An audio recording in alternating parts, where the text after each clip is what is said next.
오늘은 이 레위기 13장 그리고 14장의 내용 조금 그리고 15장까지 그러니까 총 3장의 내용을 좀 압축해서 보려고 합니다. 나병 그리고 유출병이란 제목으로 좀 이런 규례들에 대해서 좀 살펴보려고 합니다.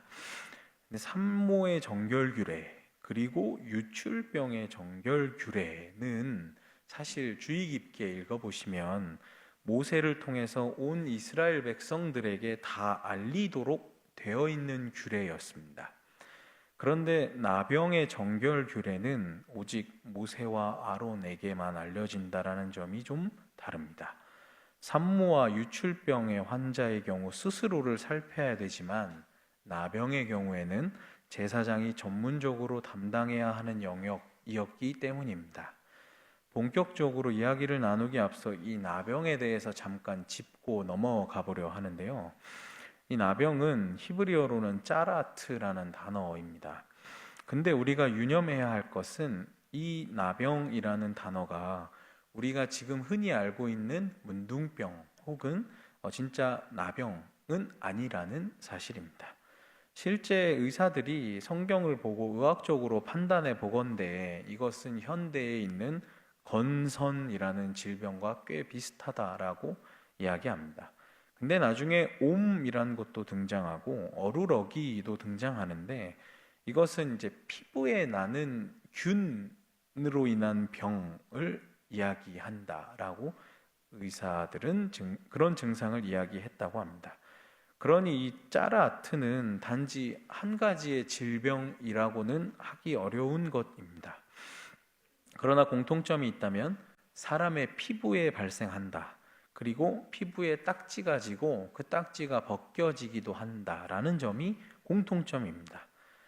근데 사실 성경은 이러한 병들에 대해 이 환자에 대해서 어떻게 진단하고 어떻게 치료할 것인가와 같은 의학적인 관심보다는 공동체 안에서 부정한 것과 정한 것을 어떻게 제사장들이 분별하고 공동체 안에서 어떻게 대처할 것인지를 다루고 있습니다. 당연하게도 성경은 의학서적이 아닌 성경책이기 때문이죠. 그렇다면 어떤 교훈들을 주고 있는지 좀 살펴보겠습니다. 13장 4절을 한번 보시면 피부에 색점이 희나 우묵하지 아니하고 그 털이 희지 아니하면 제사장은 그 환자를 이레 동안 가두어 둘 것이며 라고 말씀하고 계십니다. 이스라엘의 제사장이라고 하는 사람들은 제사를 집전하는 사람이기도 하지만 그 공동체를 지키는 역할을 맡았습니다. 그래서 레위기 13장은 혹시 전염될지도 모르는 피부병에 대해서 제사장이 직접 진찰할 것을 명령하시죠. 피부병이 그 진행되어 공동체에 퍼져나가는 상황이었다면 제사장은 이 피부병 환자들을 격리해야 했습니다. 먼저는 하나님이 거하시는 그 전을 더럽히지 않기 위한 목적이었지만 공동체의 전염을 막고 그 공동체의 보건과 안전을 지키기 위해서였습니다. 그리고 여기서 끝나는 건 아니고요. 이 격리되었던 사람들이 다시 회복되어 공동체 안으로 돌아올 수 있도록 하는 역할까지도 제사장의 역할이었습니다. 중요한 것은 이 세밀한 피부병에 대한 절차들이 이 제사장의 역할이 단지 이 공공의 보건을 지키는 것뿐만 아니라 이 병을 걸리는 이 환자, 이 개인에 대한 지나친 차별 그리고 부당한 격리로부터 이 환자들을 보호하는 역할도 했다라는 사실이죠.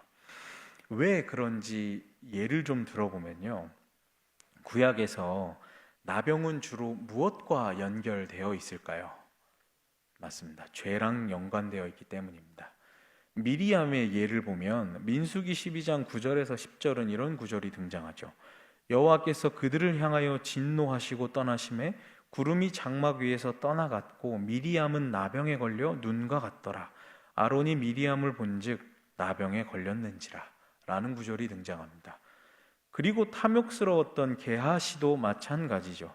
열왕기하 5장 27절을 보면 그러므로 나아만의 나병이 내게 들어 내 자손에게 미쳐 영원토록 이르리라 하니 게하시가 그 앞에서 물러나오매 나병이 발하여 눈같이 되었더라 라는 구절이 등장합니다. 다윗도 근데 사실 마찬가지거든요. 요압을 저주할 때 그의 집안에 유출병자와 나병 환자가 끊이지 않게 해달라고 간구합니다. 이러한 예시들은 이 나병, 이 짜라트에 대한 고대의 인식을 너무나 잘 보여주는 구절들이죠.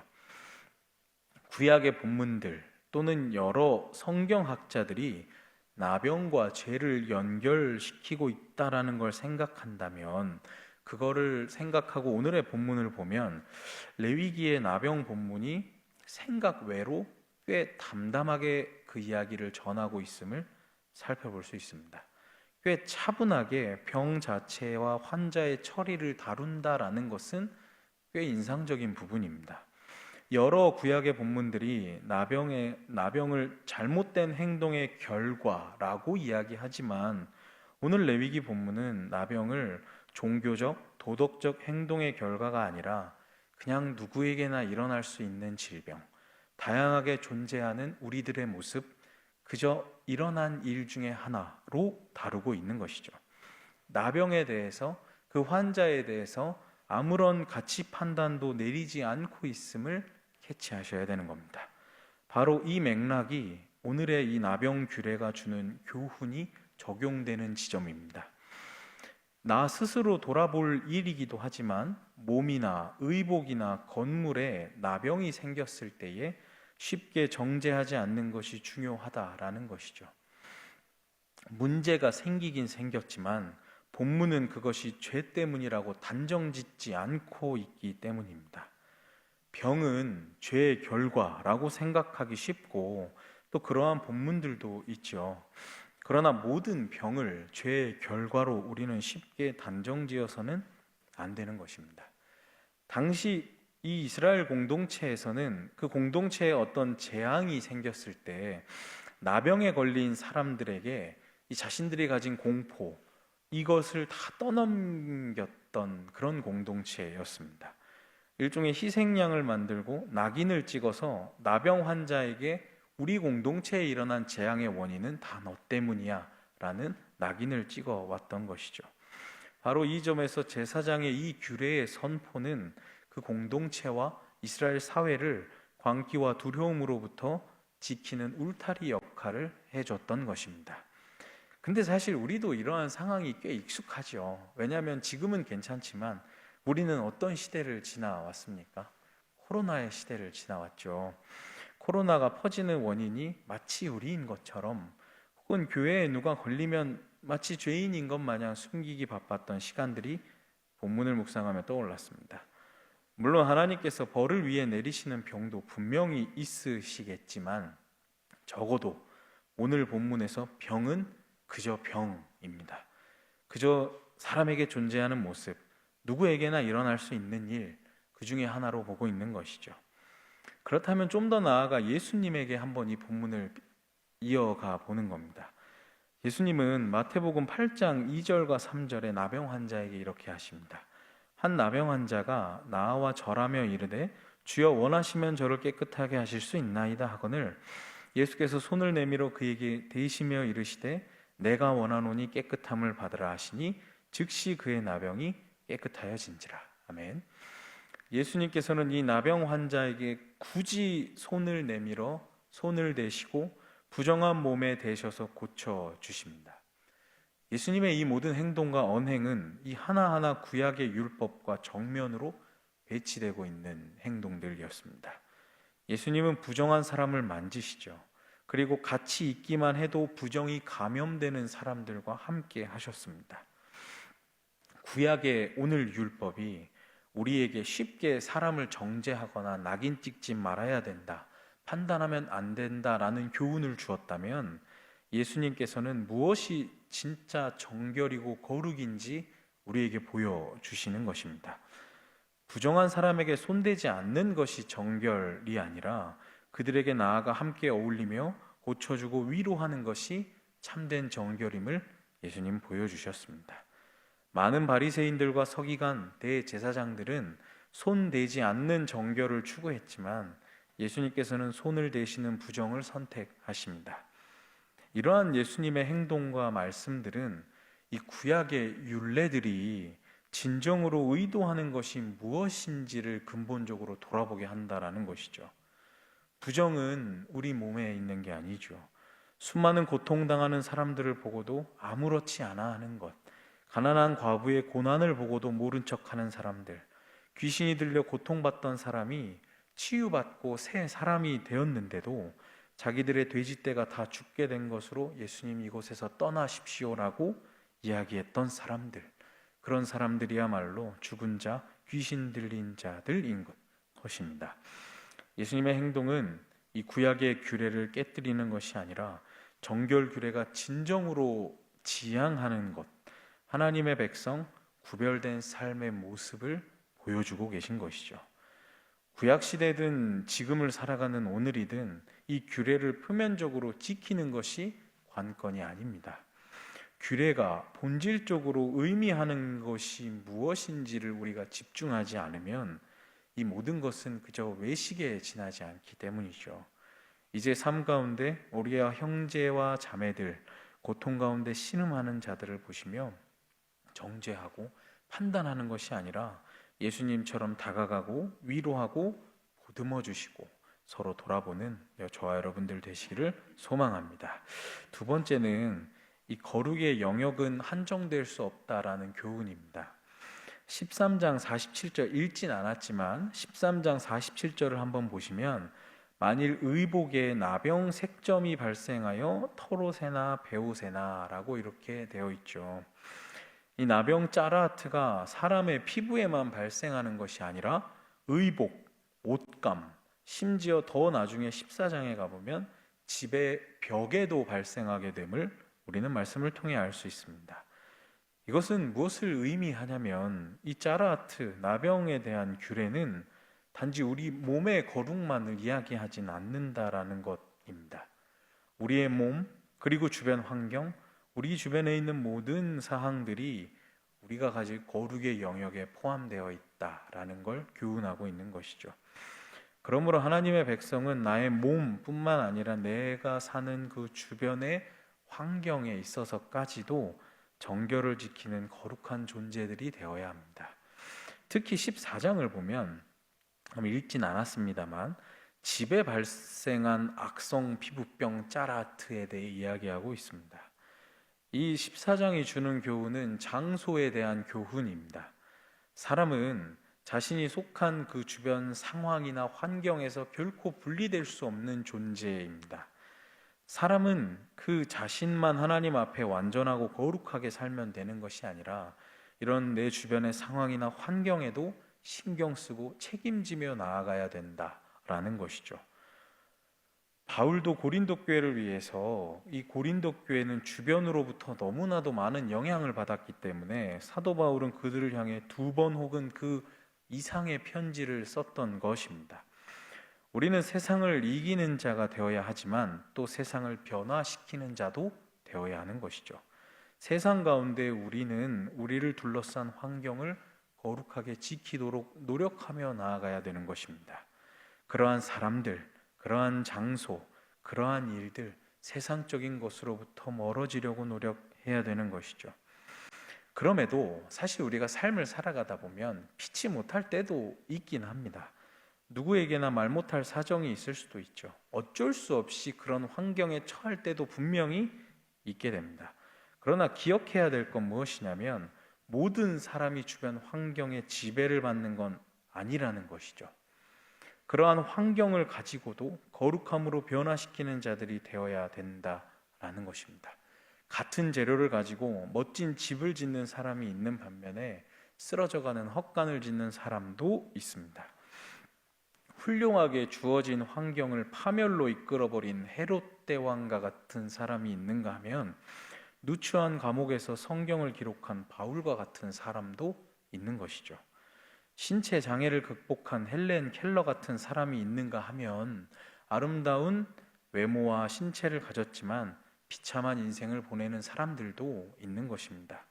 결국 우리가 선 그곳이 주님의 은혜가 넘치는 그곳이 된다면, 주님께 예배드리는 그 깊은 곳이 된다면, 내가 선 그곳에서 주님과 교제하고 그 은혜를 충분히 받고 나아간다면 그곳이 어디든 거룩한 곳이 될 줄로 믿습니다.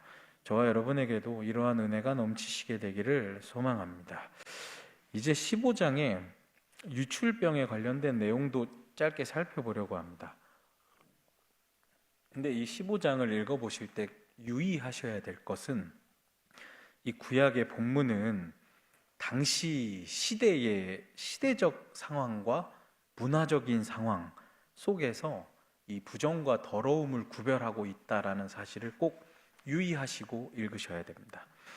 이제 우리의 시대의 변화와 더불어 이 규정들은 달라진 이 시대와 문화적 배경 가운데 이 의미가 무엇인지 우리는 꽤 깊이 생각해보며 묵상해야 되는 본문인 것이죠. 오늘 15장 유출병의 본문의 내용들이 다 그렇습니다. 15장에 대해서 잠시 설명을 좀 드리면, 유출증에 의해서 몸이 부정하게 되는 문제를 다루고 있죠. 몸에서 피, 그리고 남자의 정액, 그리고 분비물, 세번역 기준으로는 고름입니다. 이것들이 나올 때 사람은 부정해집니다. 이것들을 통틀어 성경은 유출병 혹은 유출증이라고 부르고 있죠. 근데 15장에 등장하는 몸이란 단어들은 히브리어 바사르인데, 적어도 15장에서는 남녀의 생식기를 가리키는 왕곡 어법으로 이해하셔야 됩니다. 그러니 이 말씀은 남녀의 생식기에서 어떤 액체가 나오는 경우를 지금 다루고 있는 본문인 것이죠. 레위기에 따르면 피는 곧 생명입니다. 그리고 남자의 정액도 생명의 씨앗으로 간주됩니다. 고름 또한 병의 일환이지만 이 액체들이 몸에서 빠져나간다라는 것은 생명의 상실을 의미하며 이건 곧 죽음에 가까워지기 때문에 성경은 이것을 부정한 상태라고 규정했던 것입니다. 남자의 경우 만성적인 유출은 질병에 관한 내용이었습니다. 그리고 16절 같은 경우에 보시면 설정이라고 되어 있죠. 정액의 유출도 부정하다라고 말씀하십니다. 그리고 여성분들의 경우 월경, 더 나아가 만성적인 자궁의 출혈까지도 부정함으로 규정하고 있죠. 근데 우리가 생각해 보기를, 정액의 유출은 보통 18절에서 이르듯이 부부 사이의 관계를 이야기합니다. 남녀 관계 이후를 하나님께서 말씀으로 제의적으로 부정하다라고 규정하는 이 부분은 당연하게도 이러한 행위가 성소에서는 일어날 수 없음을 전제합니다. 이 말인즉슨 고대 근동시대에 굉장히 성행했던 제의적인 매음, 그러한 음란한 행위들이 많았지만 이스라엘은 원천적으로 이런 것을 배제하고 있음을 규례를 통해 우린 깨달을 수 있는 것이죠. 이 여성의 월경 같은 경우에도 이것은 우리가 산모의 규례에서와 같이 보호로 이해를 해야 되는 것입니다. 이전에 15장을 보면 계속 부정하다라는 단어를 계속 써오는데 19절과 20절에는 부정이 아닌 불결이란 단어를 사용하고 있습니다. 이러한 단어를 사용한 것으로 보면 이 규례는 차별과 혐오를 낳는 규례가 아니라 월경 중에 있는 여성에 대한 보호 그리고 배려의 차원, 그러한 규례임이 분명한 것이죠. 그럼에도 사실 이 이야기를 듣는 여러분 마음에는 이러한 의문이 사실 남게 될 겁니다. 부부간의 관계는 하나님께서 향유하시도록 하신 축복인데 왜 그로 인한 설정이 부정함인가? 남자의 경우에 몽정 같은 경우는 불가항력적인데 왜 부정함을 유발하는가? 지극히 자연스러운 출산 혹은 월경 같은 경우에도 마찬가지의 질문이 제기되는 것이죠. 질병 같은 경우도 마찬가지입니다. 내가 원하지 않은 불가피한 이런 질병의 증상들로 인해 부정하다라는 딱지를 붙이고 격리 조치를 취하는가 하면, 심지어 공동체로부터 추방하는 것은 지금 오늘을 살아가는 우리의 관점으로는 꽤 이해하기 어려운 조치들인 것이죠. 그래서 한번 제안해 보는 겁니다. 적어도 구약의 관점에서 한번 이 규례를 이해해 보자면 우리가 한번 이해해 보려 노력해야 되는 것은 이 구절이 꽤 가혹해 보이지만 그러나 그들을 버리거나 방치해 둔 건 아니라는 것이죠. 이스라엘 공동체는 그들을 격리 중에도 보살피고 공동체로 복귀하도록 치료의 만전을 기했을 것입니다. 이는 훗날 부정하게 된 제사장에 대한 규례에서 다시 한번 확인할 수 있는 내용입니다. 구약은 언제나 고아, 과부, 나그네를 비롯한 사회적 약자와 소외된 계층에 대해 끝까지 보듬고 보살필 것을 명령하고 있기 때문이죠. 따라서 구약의 정신을 따라 공동체의 안녕과 건강, 보호, 전염병 방지를 위해 마을 밖으로 격리되어 소외된 사람들이 무책임하게 방치되진 않았을 것이라는 것으로 작은 위안을 한번 삼아보는 겁니다. 근데 우리에게는 예수님이 계시죠. 예수 그리스도께서 계십니다.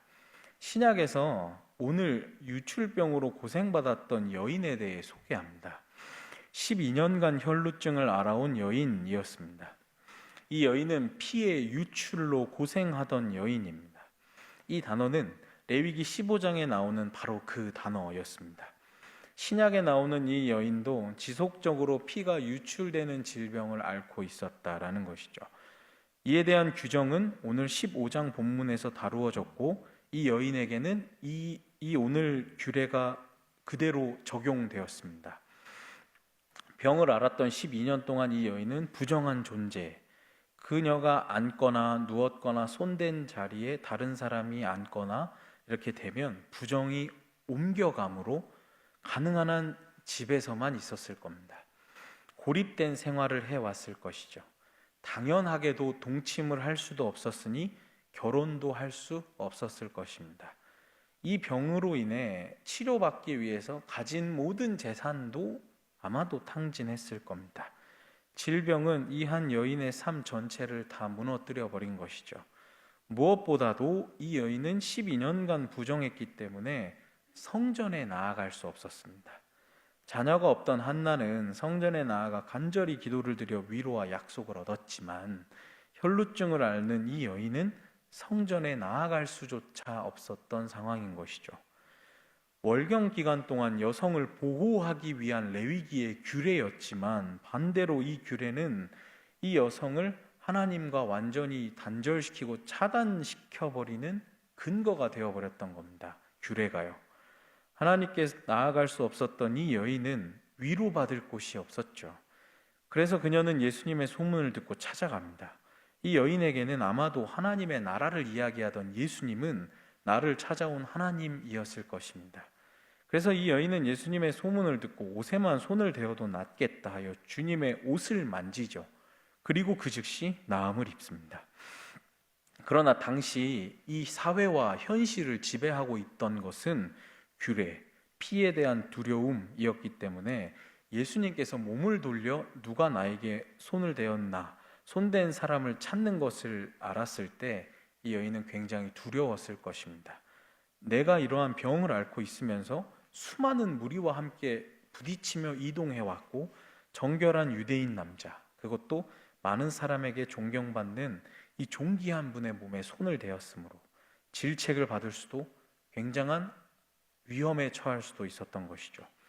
이 여인은 아마도 지금까지 이런 식으로 차별과 멸시, 상처를 받아왔을 것입니다. 예수님은 우리의 병을 짊어지시는 분, 그리고 우리는 나음을 입게 되죠. 주님께서는 이 여인이 손댄 것에 대해선 아무 말씀도 하지 않으십니다. 도리어 이 여인의 믿음이 스스로 고쳤다며 축복해 주시죠. 예수님께서는 당시 이러한 해석과 전통에 전혀 매이시는 분이 아니었던 겁니다. 유대인들이 금지하고 금기했던 것은 예수님께 아무것도 아니었습니다. 오직 사람 속에 있는 것이 더러운 것이었을 뿐이었죠. 오히려 주님은 이 여인을 향해 건강하라고 축복해 주십니다. 딸아, 내 믿음이 너를 구원하였으니 평안히 가라. 내 병에서 놓여 건강할지어다. 오래 질병을 앓아온 여인을 향한 주님의 따뜻한 마음, 특별한 사랑이었습니다. 그래서 요한일서 4장 18절에 보면 이런 구절이 등장합니다. 사랑 안에 두려움이 없고 온전한 사랑이 두려움을 내쫓나니 두려움에는 형벌이 있음이라. 두려워하는 자는 사랑 안에서 온전히 이루지 못하였느니라. 우리 주님은 사랑이신 것이죠. 그래서 주님께 있어서 모든 이 규례들의 근본은 사랑입니다. 이 사랑 앞에 모든 금기와 두려움은 사라지는 것이죠. 구약은 무엇이 정결하고 무엇이 부정한 것인지 규정해 줍니다. 그리고 백성들이 모든 부정에서 분리시킬 것을 명령하죠. 근데 구약의 가르침은 여기까지입니다. 신약은 부정한 자들이 정결하게 될 수 있는 길과 해결책을 제시해 주는 것이죠. 그 해결책이 바로 예수님인 것입니다. 예수님께서는 옷자락을 만지는 것만으로도 치유받고 정결하게 해주시는 분이시죠. 구약과 달리 예수님께서는 정결과 부정을 치유하고 소멸시켜 주시는 분이십니다. 마가복음 5장을 보면 이 혈루증을 앓던 여인 이야기와 함께 한 사람이 더 등장하죠. 회당장 야이로의 딸이 등장합니다. 궁극적인 부정이죠. 죽음이란. 이 궁극적인 부정을 맞이한 야이로의 딸, 그 딸을 안타까운 마음으로 지켜보고 있던 야이로에게 예수님이 이렇게 말씀하십니다. 마가복음 5장 36절을 보면 회당장에게 이르시되 두려워하지 말고 믿기만 하라 라고 말씀하십니다. 우리는 예수님을 믿기만 하면 되는 것입니다. 혈루병 여인이 나음을 입었던 것처럼 야이로의 딸이 살아났던 것처럼 예수님께서는 우리의 죄와 우리의 모든 부정 이것으로부터 정결하게 해주시는 분이십니다. 이러한 길이 우리 안에 또 우리 앞에 놓여 있으니 이제 모두 예수님께로 나아가시는 저와 여러분들 되시기를 소망합니다.